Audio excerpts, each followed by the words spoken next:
Hi submarine friends. Well, you can see it's going fantastic. This part of the project usually does go quite quickly. Actually, building the hull is actually the fast part of building a submarine. It's also the cheapest part. You would think that the hull would be the expensive part and the time-consuming part, but it's not. So anyways, you can see how I tapered this off to give room for the propeller. 19-inch propeller goes here. This is upside down, of course, right now. And I've cut a hole here. This hole serves two purposes. One, it gives me access to the valve inside and the air connection to the high pressure tank that's going to be in here. Secondly, when you put air into this ballast tank to push the water out, the water has to escape, and then so it escapes through this hole. So you want a sufficiently sized hole, otherwise, you know, you imagine you blast a bunch of air in here, and typically when you build a small submarine, you use scuba tanks, and the scuba tanks have 3,000 psi. So when you blast 3,000 psi into this, you want to make darn sure that water can escape, because that's a lot of potential energy there to actually damage your ballast tank. So that hole has to be very big. So the next step is I have to drag the remaining section of hull over and cut the base off. Because it was a vertical tank that stood in a parking lot, that base needs to be cut off, which becomes a flange for this end to weld to.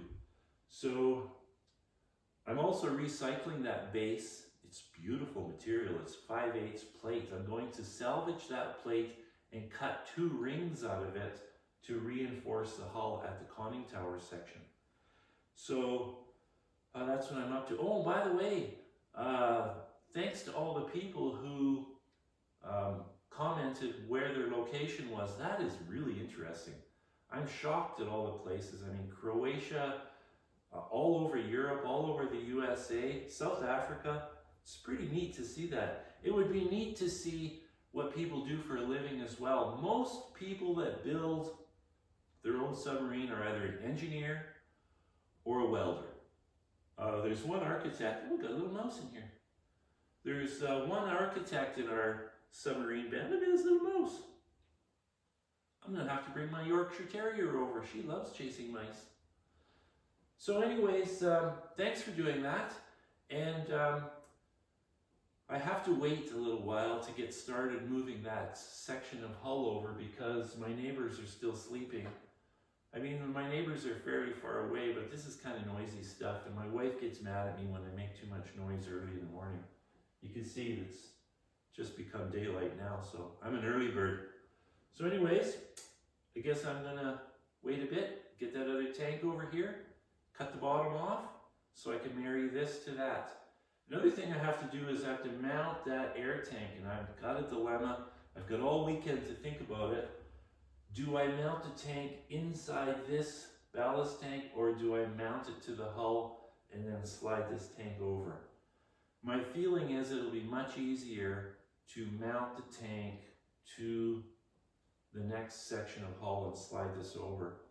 I mean, it's pretty cramped in here to be welding bits and pieces and brackets and mounting, and I got to think about that. But I got all weekend to do that. I don't want to work on it on the weekend, and so yeah, I'll figure that out.